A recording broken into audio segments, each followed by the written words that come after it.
What's up everyone, it's Scotty with MoneyVest. So in this video, I wanted to go over 5 stocks/ETFs that I'm currently buying. And these are the only ones out there that kind of interest me right now, given how overbought, overextended the markets are.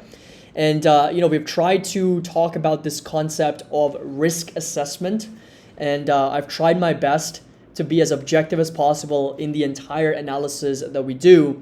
Because, oftentimes, people comment that, Caddy, you're either too bullish or too bearish. Folks, I'm not taking a stance because the analysis, as it always should be, a very realistic, objective analysis, right? So our job, simply when we're investing and trading, is to look for dislocations, right? Look for when the value is more than the price.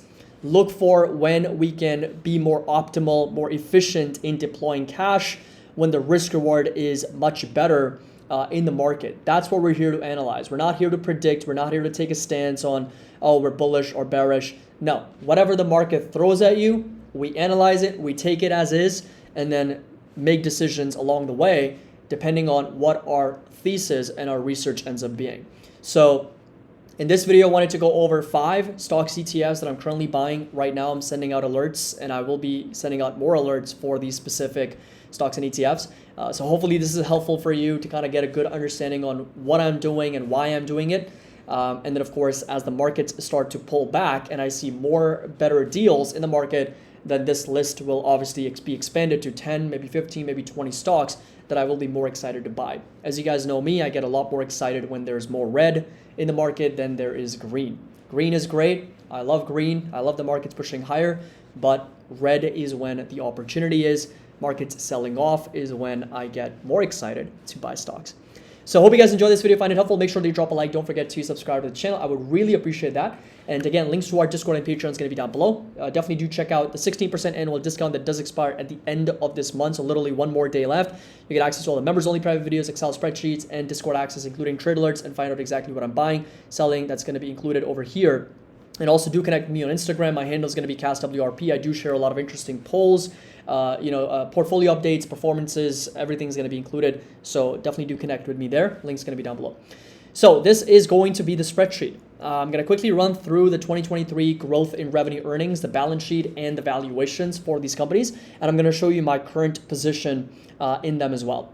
So the first stock is going to be ticker symbol ENPH, Enphase. I haven't dollar cost averaged into this stock in recent days, but I'm planning on either selling a put or straight up buying more shares of this company. I do still believe that there is a lot of potential, and the market is certainly dislocating the value that Enphase brings to the table in the renewable energy space relative to the price that it's trading at. So you can see the valuation has absolutely collapsed. It's now trading at 28 times earnings. There was a time when Enphase was a triple-digit price to earnings multiple stock.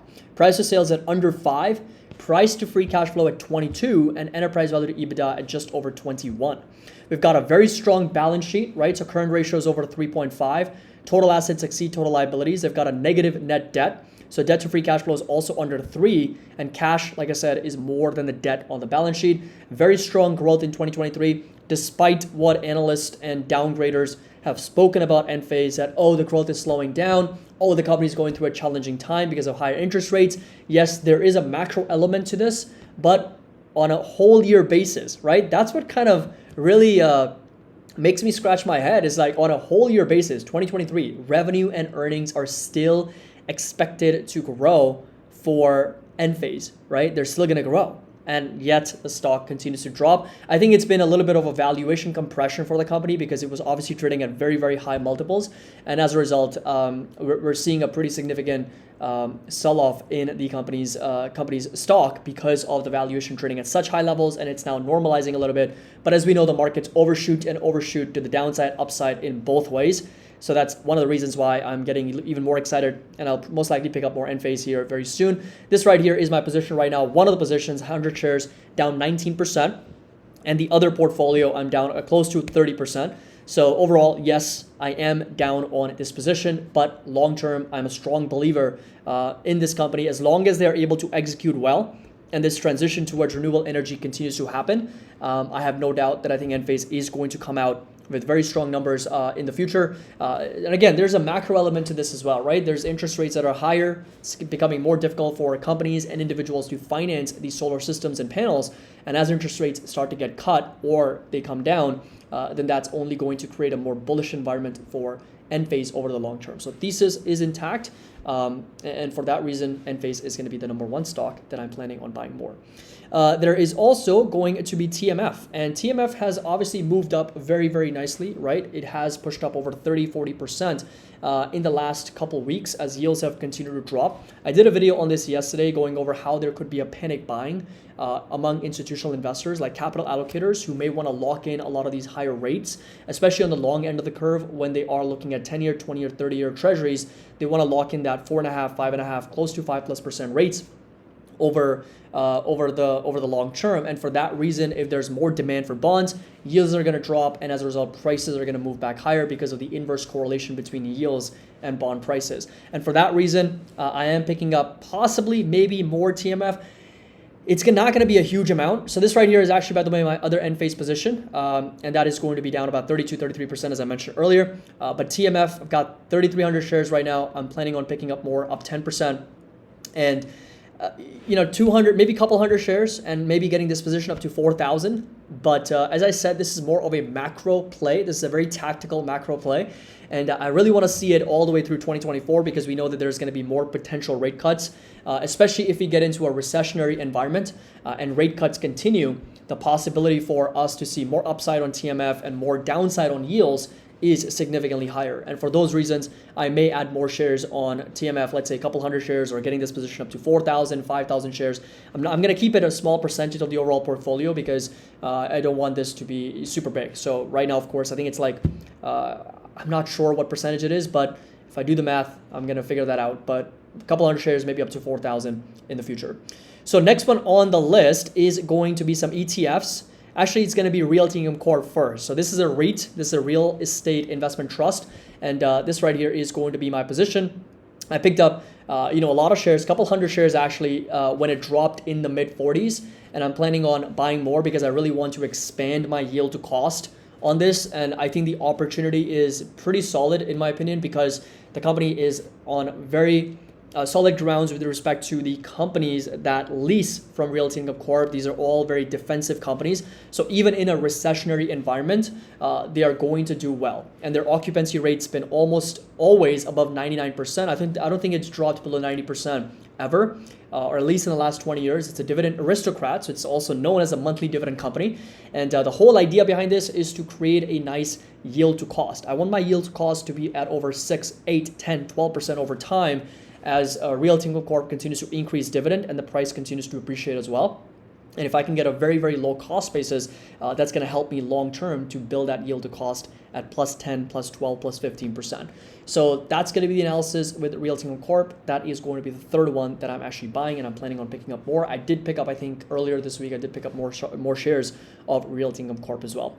Now going over to SMH. SMH is another ETF that I'm planning on buying more of. This is more like a consistent thing. And the last one's going to be VUG.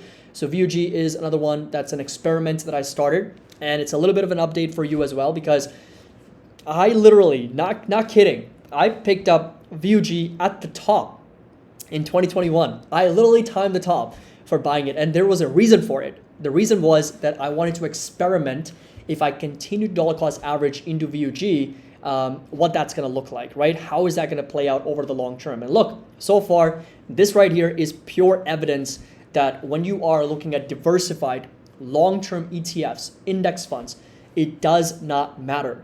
I've literally lived it for the last 2 years. I picked the bottom. I've bought at the worst times, right? Specifically because I wanted to run this experiment. So I bought at overbought levels. I bought when the valuations were high. I bought when the price was an all-time high. And the reason for that is because I wanted to continue with this exercise and do it on a weekly basis to then eventually see what's going to be the end result. There was a time when I was down over 20% on this position. There was a time when I was down, I think, over 25% in 2022. Go back, watch those videos. I've done them. They're all documented. And look, now in the green, up 4%.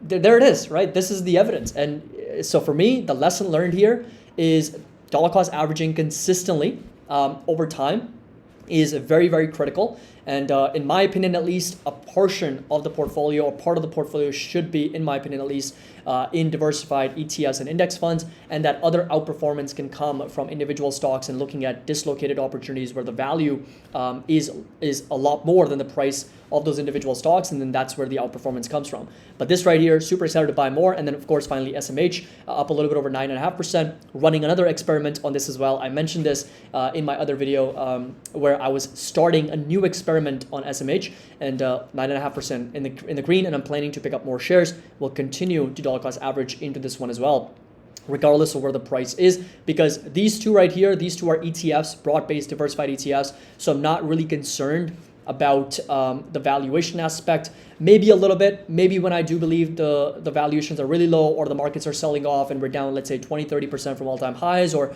we're really oversold, maybe I'll turn the dial to be more aggressive and dollar cost average a lot more during that time. But that process is going to continue, right? Every week, every few weeks, every month, I'm going to dollar cost average into these two ETFs. So these are the two that I'm buying. I'm picking up more Realty Income Corp to increase my yield to cost. And when it comes to the growth side of things, definitely picking up more Enphase. And for 2024, the macro tactical play on TMF continues, as I do believe yields can continue to drop further. So hope you all enjoyed this video, found it helpful. If you did, make sure to drop a like, and let me know your thoughts down in the comment section below.